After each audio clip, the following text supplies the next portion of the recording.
दोस्तों नमस्कार। आज के हमारे इस वीडियो में मैं आपको जानकारी देने वाला हूं कि पशु को ज्ञाबिन ठहराने वाले कौन कौन से हार्मोन्स हैं जिनके बारे में हर प्रैक्टिशनर को जानकारी होना बहुत ज़्यादा ज़रूरी है। और हार्मोन्स के बारे में मैं देख रहा हूं कि आप लोगों के लगातार कमेंट्स आ रहे हैं कि हार्मोन्स के बारे में बताइए कि कौन कौन से हार्मोन उत्तरदायी है।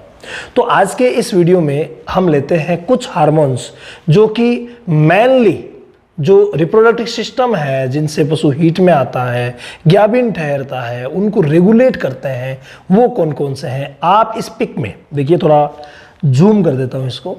इस पिक में आप यहाँ ऊपर देख रहे हैं हाइपोथैलेमस। हाइपोथैलेमस जो कि मस्तिष्क का एक पार्ट है, और उस हाइपोथैलेमस में से जीएनआरएच हार्मोन निकलता है। ये आपने देखा GnRH यानी गोनाडोट्रोपिन रिलीजिंग हार्मोन।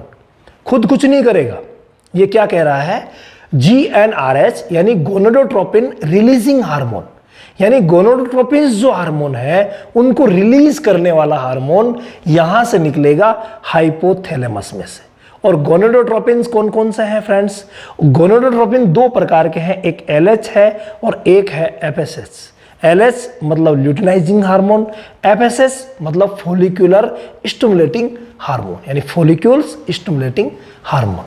तो यहां पर क्या होगा, GnRH निकलेगा हाइपोथैलेमस में से, और ये GnRH फिर पिट्यूटरी को स्टिमुलेट करेगा।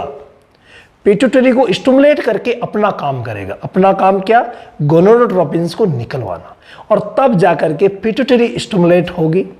और मेनली पश्चपीयूष ग्रंथि जो होती है, पोस्टीरियर पिट्यूटरी ग्लैंड, वहां से हार्मोन्स, इन दोनों का हार्मोन्स का निकलना होगा। अब ये जो हार्मोन्स है, FSH जो हार्मोन है, फॉलिकुलर स्टिमुलेटिंग हार्मोन, वो पूरी तरीके से उत्तरदायी होगा फॉलिक्यूल्स को ग्रोथ करवाने के लिए, यानी ये ओवरी पे जाएगा।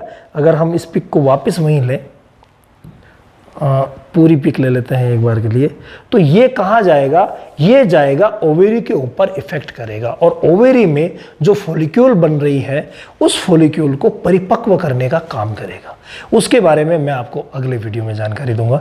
तो फॉलिक्यूल को जब ये परिपक्व करेगा तो उस समय उसमें से एस्ट्रोजन हार्मोन निकलेगा, और वो एस्ट्रोजन हार्मोन जो है वो उत्तरदायी होगा हीट के लिए। यानी आपने सीधा सिस्टम जान लिया, हीट में कैसे आएगी। FSH ये हाइपोथैलेमस जो है वहां से GnRH निकला, उसने पिट्यूटरी को स्टिमुलेट किया, और पिट्यूटरी से फिर ये FSH हार्मोन निकला जिसने फॉलिक्यूल्स को स्टिमुलेट किया या उनकी ग्रोथ करवाई, उनको परिपक्व किया। तो उस समय उन फॉलिक्यूल्स में से एस्ट्रोजन हार्मोन निकलता है, और वो जो एस्ट्रोजन हार्मोन है वो उत्तरदायी होता है हीट के लिए। लेकिन जब वो बहुत अच्छे तरीके से हीट में आया हुआ रहता है पशु, उस समय वापस ये यहाँ से इनहिबिटर भेजता है। कौन भेजता है? एस्ट्रोजन।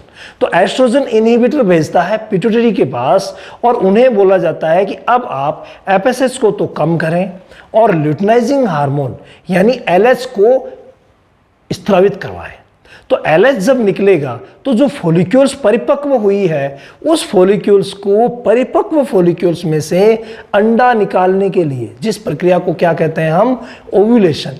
तो ओव्यूलेशन की जो प्रक्रिया है उसके लिए उत्तरदायी रहेगा ये LH हार्मोन, और ये आकर के और जो फॉलिक्यूल्स परिपक्व हुई है उसमें से अंडा बाहर निकलवाएगा, जिसे हम ओव्यूलेशन कहते हैं।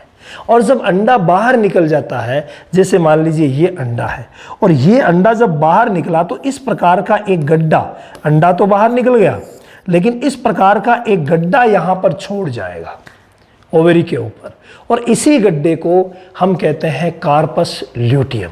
क्या कहते हैं? Corpus luteum. तो ये जो सीएल है, कार्पस ल्यूटियम है, इस सीएल में से निकलता है प्रोजेस्टेरोन हार्मोन जो कि प्रेगनेंसी को मेंटेन करता है। तो प्रोजेस्टेरोन कहां से निकला?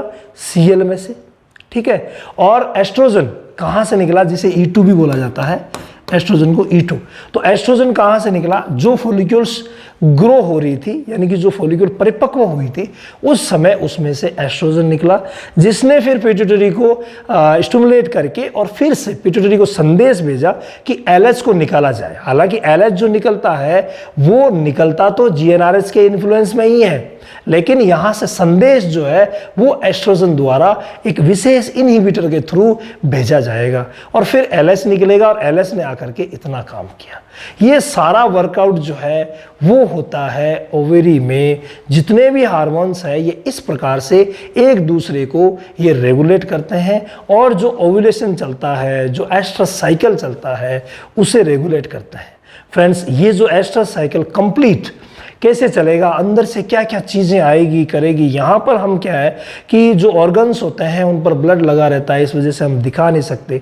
ये सारी बातें हम हमारे ऑनलाइन सेशन में, जब हम 1 घंटा एक दूसरे के सामने बैठते हैं, ऑनलाइन मीटिंग आप कह लीजिए, जो कि 21 तारीख, जो आगामी महीने की 21 तारीख है, उससे शुरू होने जा रही है। जो नया सेशन शुरू होगा उसमें आप जो व्हाट्सएप नंबर दिए हुए हैं उन पे व्हाट्सएप करके और भाग ले सकते हैं। मुझे उम्मीद है कि इस वीडियो में बताई गई जानकारी आपके जरूर काम आएगी।